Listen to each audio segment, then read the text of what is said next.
Fala pessoal, eu novamente, Alex Leite, diretor da Live University em Brasc, e agora vamos falar um pouquinho sobre contrato.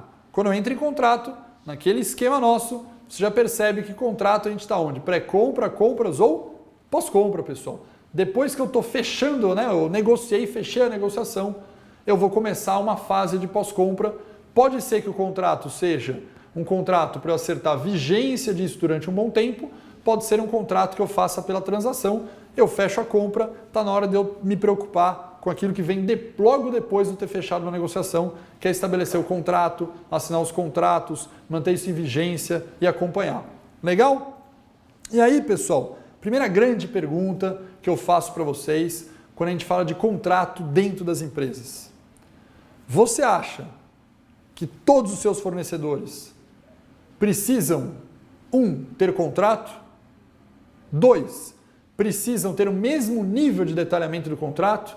3, precisam ter o mesmo nível de acompanhamento da execução do contrato? Certamente a resposta é não.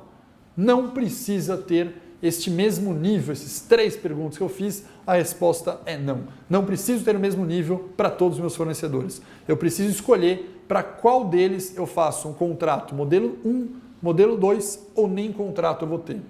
E aí eu pergunto novamente para vocês, como que eu consigo decidir isso? Sabe quem vai nos ajudar? Lá na frase de pré-compra, matriz Kraujik. É na matriz Kraujik que, relembrando, nos quadrantes de não crítico, crítico, alavancável e estratégico, que eu consigo estabelecer para qual desses quadrantes eu preciso ou não ter contrato e que tipo de contrato eu vou fechar com cada um. E aí, pessoal, eu vou lembrar para vocês que, lembra a saída da Kraujik? Simplificação, garantia, parceria e competição. E eu vou falar para vocês que esses caras que estão no quadrante de uma simplificação, lembrando, caneta, certo? Fizeram leilão, fizeram caneta, está comprando caneta. Precisa o contrato escrito, assinado, vai para o jurídico, volta. Quando a gente fala de comprar caneta?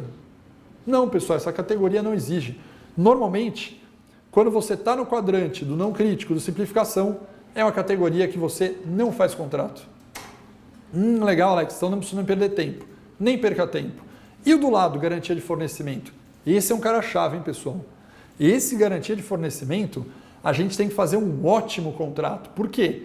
A gente tem um risco alto com esses caras. Não tem muito fornecedor, eu dependo deles. Então, eu tenho que fazer um bom contrato para garantir que eu não terei problema de fornecimento. A mesma coisa com o de parceria. O contrato é parecido? Pode até ser. Normalmente, eu vou fazer contrato de longo prazo. Vou fazer um contrato de 1 mês. Nesses casos, vou fazer contrato de 2, 3 anos. Eu tenho um risco no fornecimento. O que muda da garantia de fornecimento e parceria? Parceria pode incluir coisas de desenvolvimento, abertura de informação, um SLA, ou seja, um acordo de nível de serviço, que eu faça em conjunto com esses caras, certo? No garantia de fornecimento é para manter o abastecimento. Nesse cara eu vou fazer um contrato que eu vou tentar desenvolver o fornecedor e ter uma abertura maior com ele. E no caso de competição, tenho contrato? Tenho. Nesse cara eu tenho contratos que podem ser mais agressivos, eu tenho contrato com multa por penalidade, por rapidez, se o cara errar, eu já ponho uma multa e penalidade, se o cara errar de novo eu troco. Eu ponho isso no contrato, a cláusula de rescisão desse é mais rápido. Alex, entendi. Nesse caso de garantia de fornecimento, eu não posso pôr essa cláusula de rescisão rápida. Se você errar uma vez, eu não trabalho mais com você, eu te troco por outro. Você não tem fornecedor. Nesse cara aqui, de competição, esse cara, eu posso pôr uma rescisão rápida. Eu consigo trocar, consigo substituir. Legal? Qual a duração do contrato que eu faço com um cara em competição? Baixa ou alta? Lógico, pessoal, que é baixa. Se eu quero competir, toda hora tá ganhando, negociando com esses caras, não faz sentido eu meter 5 anos de contrato com os caras em competição. Senão eu vou manter um preço durante um tempão. Que exemplo legal que talvez algum de vocês já tenham vivido? Eu já vivi muito na contratação de serviços de telecom, especificamente falando de telefonia, pessoal, já vivi muito problema de ter perdido dinheiro em contratos grandes, fechados, por exemplo, com uma Embratel, com uma Telefônica, com uma Vivo, etc. Por quê? Vinham a Embratel e falavam o seguinte, põe o meu, na época, tá pessoal, sou mais velho aqui, põe o meu PABX, portanto, ele fazia um preço 10% mais barato, mas tem 2 anos de garantia. Fazia lá, na sequência, saía um outro fornecedor fazendo voz mais barata por 30% mais baixo. O cara vinha me oferecer, não podia porque eu tinha multa. Morri com aqueles caras achando que eu tinha ganho 10%. Aí passou o tempo e falei, finalmente eu posso fazer a rescisão, né? O exemplo aqui em Embratel, por exemplo. Fiz a rescisão com a Embratel, venho a Vivo, fechei um contrato ótimo, 30% a menos e fechei com eles. Passa 6 meses, contrato 2 anos, passa 6 meses, sabe o que acontece? Vem voz sobre IP e começa a derrubar drasticamente o preço para usar voz sobre IP. E eu aqui tinha fechado o contrato 2 anos, o custo caiu mais de 50%. Por quê? Tem competição, dá para substituir, cuidado com contratos longos. Legal? Legal. Montado a estratégia de contrato, pessoal, como que eu faço um contrato? O que eu vou dar de dica para vocês são os itens aqui essenciais que tem que ter num contrato. Legal? Nós aqui no Embrask montamos um canvas, é um quadro que a gente gosta de montar aqui com os itens essenciais para você não esquecer de negociar e colocar no seu contrato cada item desse cara com o seu fornecedor. Lembrando, nunca vai ser um fornecedor da categoria não crítico, né? Esse cara a gente não faz. Vamos ver os itens essenciais que tem no nosso canvas? Eu tenho qual é o objeto que eu estou contratando, eu tenho tipo, eu tenho o escopo, as partes, preço, trabalhista, indicador. Eu vou andar um por um aqui com vocês, legal? Primeira parte, pessoal, é eu definir o título, o tipo e o escopo. Tipo, muito importante esse cara. A gente tem 2 tipos de contrato. Aquele contrato transacional, ou seja, um contrato por uma compra spot, por uma compra única, eu não vou manter relação com esse cara. Vamos dar um exemplo, que eu vou sair caneta porque não pode ter contrato. Imagina que eu estou contratando um serviço de entrega de um determinado produto para um cliente especial fora do Brasil, eu fazer isso uma vez só. E eu tenho que usar, por exemplo, o transporte marítimo, vou fazer isso uma vez só. Eu negocio, por exemplo, com uma Hamburg Sud, com uma CMA, com uma Maersk, negocio com eles, faço aquela entrega especial que eu estou fazendo uma vez no ano só, daquele produto específico, coloco, negocio, põe no container, entregou, acabou o contrato. Esse cara é transacional, fiz uma transação só. Eu tenho relacional, que é falar o seguinte, eu estou fechando também a operação de entrega logística, porém, o recorrente que eu entrego todas as semanas para os clientes da região de São Paulo, Rio de Janeiro e BH. Nesse caso, eu tenho operadores logísticos trabalhando semanalmente e eu tenho um contrato de duração de 1, 2 anos. Esse cara é relacional. E aí, pessoal, eu fecho o escopo desse cara. Eu falo qual é o objeto do contrato, quais são as cláusulas obrigatórias e obrigações que eu tenho que ter aqui. Isso aí, normalmente, o jurídico nos dá uma ajuda e põe essas obrigações. Mas é importante eu colocar quais são essas obrigações do nosso ponto de vista de comprador, com o olhar do nosso cliente interno, do nosso stakeholder. Legal? Aí, pessoal, vou para a segunda parte. Quais são as partes interessadas? Com quem que eu estou me relacionando? Pode ser só o fornecedor. Às vezes as partes interessadas envolvem o meu cliente interno, meu stakeholder, eu de compras, o pessoal da logística e o meu fornecedor. Às vezes tem 4 partes interessadas no contrato só. Eu já falo qual é o fórum para resolução de conflitos, é ali que eu vou trabalhar para resolver qualquer divergência. E eu já estipulo ali pagamento, forma e prazo. Legal? Aí eu vou para o outro quadrinho, preço e reajuste. Fundamental setarmos o preço e o reajuste. Qual é o preço que a gente vai pegar claramente e qual é o reajuste, cláusulas de reajuste que terão no seu contrato. Aí eu entro para prazo de vigência. Por quanto tempo esse contrato vai durar? Pego a parte de garantia e seguro, se vai ter garantia, se vai ter seguro disso, e se há cláusula ou não de exclusividade. Aí eu vou para outra perninha aqui. Pode ter algum problema trabalhista? Vamos discutir. Pode ter alguma coisa de propriedade intelectual? Vamos discutir. Se tem, inclui. Se não tem, não inclui. Confidencialidade. Há cláusula de confidencialidade nesse seu acordo ou não?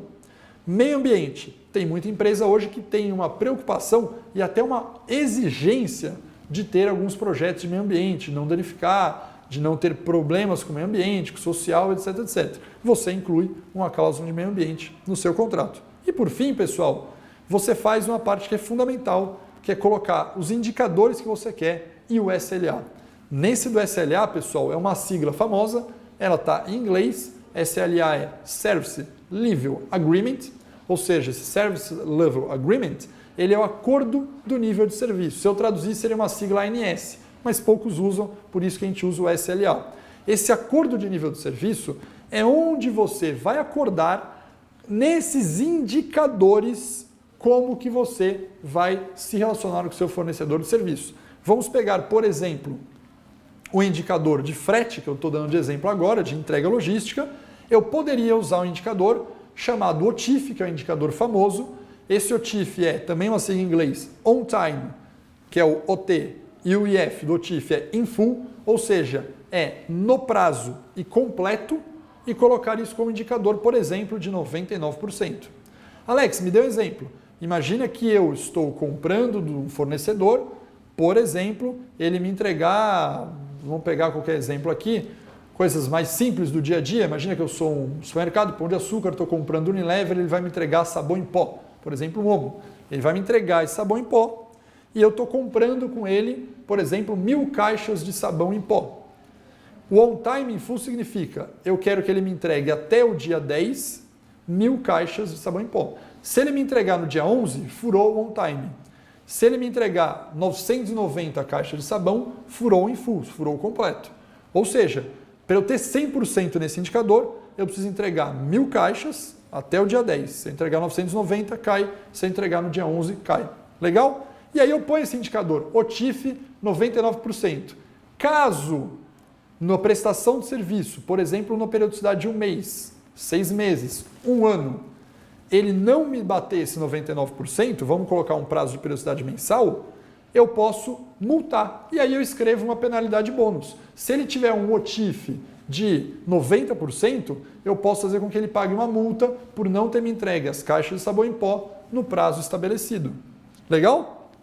É muito importante no contrato nós estabelecermos essa parte de indicadores para deixar claro qual é a prestação de serviço, a parte do SLA, do acordo de nível de serviço, e colocar as penalidades. E num caso que todo contrato precisa ter, a saída final, que é a rescisão. Legal? Quando que a gente vai rescindir, seja pelos indicadores ou por algum outro motivo de quebra de contrato. Legal? Pessoal, por que é importante a gente fazer esse canvas, esse carinha que eu estou mostrando? Pô, não cabe ao jurídico isso? Esse é um ledo engano, é um dos maiores enganos que existe nos compradores, achar que o contrato é responsabilidade do jurídico. Para que a gente monta isso aqui? Esqueça vocês da área de compras, nós aqui escrevermos o texto no Word, aquele textão de 40 páginas. Quem vai escrever o textão em 40 páginas? Jurídico, não eu. Agora, nós que determinamos o que é o item que a gente está negociando, como eu quero o contrato. O jurídico escreve, redige, avalia risco, avalia problema trabalhista, como se escreve, deixa na mão do jurídico. A ideia aqui é, faça você isso aqui bem determinado e cravado, feche com o seu cliente, feche com o seu cliente interno, o cara que está solicitando a entrega dos produtos para você. Fechando isso, você consegue passar para o jurídico e tem que garantir que isso seja atendido. É muito mais rápido e é muito mais prático. E você não vai esquecer de nenhum item importante que tem que ter no contrato. Legal? Pessoal, para fechar, vou mostrar um exemplozinho bem didático, simplesinho, sobre um casamento. Imagina que eu estou fazendo um casamento, eu vou casar, eu estou fazendo um contrato transacional, esse casamento é só um dia, é a festa de casamento, e eu vou contratar foto e vídeo. Eu estou lá no escopo, foto e vídeo, cláusulas e obrigações locais, está lá no buffet, horário a partir das 20 horas, refeição e estacionamento incluso, vou pagar isso aí. Quem são as partes? Celebrante, noivo, noiva e o fotógrafo. Foco para resolução de conflitos com marca de Osasco, porque vai ficar esse fórum mais próximo. Pagamento, eu vou pagar 10% à vista e 90% na data, especificamente na data pós a celebração do casamento, que é para o cara não fugir. O preço é de 5.900, não vou trabalhar com reajuste, vou pagar isso para o fotógrafo. Prazo de vigência na data de celebração. Garantia, ele vai garantir que no caso de indisponibilidade, ele vai indicar um substituto no dia do casamento. Relação de exclusividade não tem, não vão preocupar. Relação trabalhista para um dia spot, não vão preocupar. Propriedade intelectual, não vão preocupar. Confidencialidade, sim, certo? Ele pediu confidencialidade porque o preço que ele está fazendo é muito barato. Meio ambiente, não vão preocupar. Indicador, olha só que legal. O indicador é pontualidade. Segundo indicador, quantidade de fotos. Terceiro indicador, qualidade das fotos. Poderia colocar vídeo, poderia colocar um monte de coisa. Penalidade, se ele atrasar, naquele indicador que eu tenho em cima, multa para o cara. Se ele cancelar, multa. Se ele fizer no show, multa. Rescisão, Eu posso rescindir o contrato, ou seja, o fotógrafo pode rescindir o contrato comigo ou eu com ele quando? Apenas 20 dias antes da data, pagando a multa. Por que 20 dias? Porque se eu deixar essa rescisão no dia, eu posso, noivo aqui, ficar sem foto no dia do meu evento. Legal, pessoal? Eu posso detalhar mais esse indicador SLA com os números da penalidade? Posso e devo. Eu dei um exemplo lúdico, mas eu posso e devo trabalhar um pouco mais na hora de passar para o jurídico. Esses caras têm que estar com os números bonitinhos. Legal? É isso que eu queria falar de contrato. Abraço e até a próxima. Obrigado, pessoal.